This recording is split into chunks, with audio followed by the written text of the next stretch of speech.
Good afternoon, guys. Coach Jacki here, hanging out in the kitchen, but ready to make dinner, having some tea, and I'm going to talk to you a little bit about nutrition labels today. So I Googled, why are food labels important? The information on food labels is intended to help customers or consumers become savvy about their food choices. The front, back, and sides of the package are filled with information to inform us what the food contains and to provide guidance in making healthier selections of processed foods. Right there is the key thing that you need to understand: processed foods. So whole foods aren't going to have nutrition labels. Something with my V's and my B's today. So like I said, whole foods are not going to have a nutrition label, but processed foods are. So let's take a look at one here above. This is actually a Yoplait strawberry original yogurt with fruit in the bottom. So you've got 140 calories, you've got your total fat, you're going to look at your carbs and your protein, all right? So Jenny talked about fat, carbs, and protein, and what you need and what a kind of a rounded meal looks like. So let's look at this maybe as a snack, 140 calories. Big deal here is we've got 27 carbs, pretty big for a small thing of yogurt, not to mention the fact that there is 19 grams of sugar. Yikes. All right, so here is sample number 2. It's another yogurt, but this is an Oikos 000 strawberry Greek yogurt. So this one has 100 calories and only 10 grams of carbohydrates. So, but it's also got 3 grams of dietary fiber and 15 grams of protein. This one's going to be a much better choice because of the carbs actually being less, number one. Number two, it actually has dietary fiber in it, and I'm going to get to that in a moment here. But look at that, really huge amount of protein, so super, super good for a good snack. So let's go into talking about that breakdown of how you understand what your net carbs are and in what instances you might need it. Okay, let's do our net carbs. So you'll take your total carbs on the nutrition label, subtract dietary fiber, and that will give you your net carbs.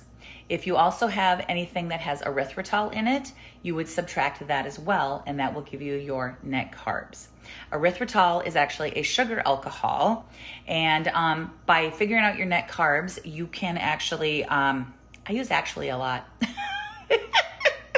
You understand the impact of anything that has sugar or carbs and its effect on your blood sugar levels. So it's just a really good thing to have to help maintain that. So now that we've figured out net carbs, now you can start to look at the actual ingredients.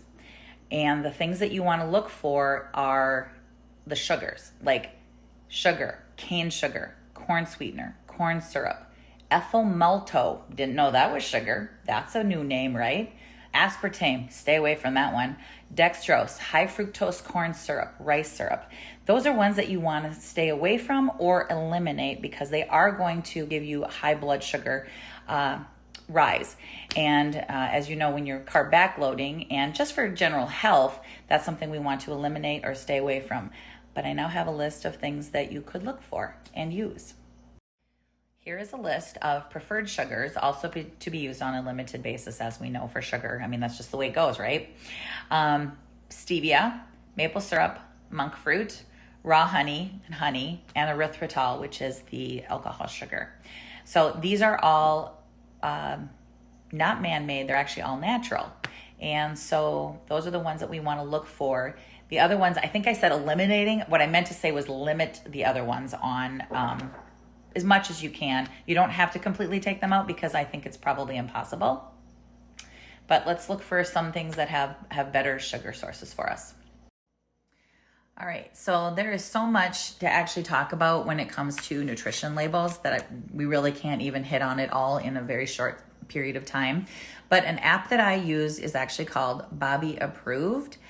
He doesn't approve a lot, but I do what I can, but it's a really good one to have. So I would highly recommend looking into the Bobby Approved app. I really follow him a lot, Bobby Parrish, and he has a website called Flav City, and a lot of fun to watch him and his family. So something to check out. And I've got one more thing for you. So as you know, it can be overwhelming to look at nutrition labels, talk about them, and learn about them. But I have another app right here. Actually, I'm sorry, this is not an app. This is an Instagram page called The Food Babe. And if you want to go down the rabbit hole, so to speak, because it's a rabbit hole, and this will be an eye-opener to you, but I would highly recommend looking at this, and you might really rethink about how you look at your nutrition labels and how you read your ingredient list. We only touched a snippet of what goes on in our nutrition labels. So just looking out for the net carbs, looking out for the sugar spikes, that type of thing. But check out the app with the previous video and then the Food Babe and learn a lot more. Okay, you guys, be healthy. Okay guys, we're gonna talk about our core a little bit. It's not just about getting some six-pack.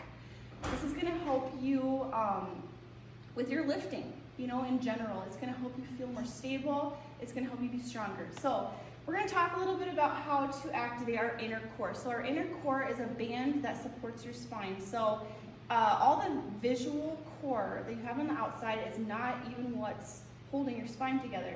So our inner core, what you do to engage it when you're lifting or when you're doing ab workouts is you're gonna suck in your belly button, showing your ribs. So you can see, you're gonna relax, and then she's gonna suck in, showing her ribs, and that is really activating that inner core. Okay, so we're gonna talk about then what you can do to flex, activate that outer core. So you're gonna wrap layer over layer. So imagine that I'm about to punch your stomach, okay? That's how you flex, you tighten up your core. So if you wanna put that together, you can suck in, show those ribs, and then you're gonna flex. See how tight she got right there? That's working both your inner and outer layers. So trying to put that together as you lift is not that easy. It's gonna take practice, but you'll tell a difference. Okay, last thing I wanna talk about too is your pelvic floor. So we have a lower layer of abs here too, holding up all your organs. Over time, you know, gravity pulls you down.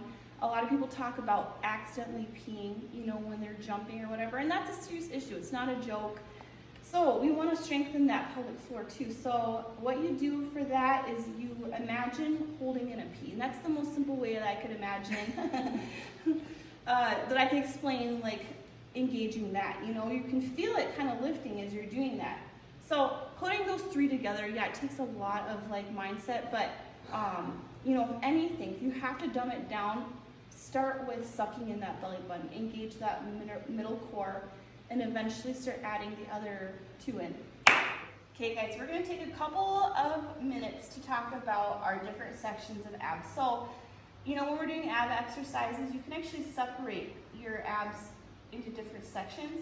So if I were to tell Candace to do just a normal crunch, not going all the way up, go ahead Candace, a little crunch up. You can see that she's just activating that top layer of your abs. So a lot of times when you are starting to work out, feel more fit, see more results, your upper abs start to pop out, and that's really how you activate that top end. See, she's crunching, just activating, but here her lower abs are not being activated. So go ahead and lay down, and then we're just gonna tuck that lower back so it's nice and flat with the ground, extend those legs.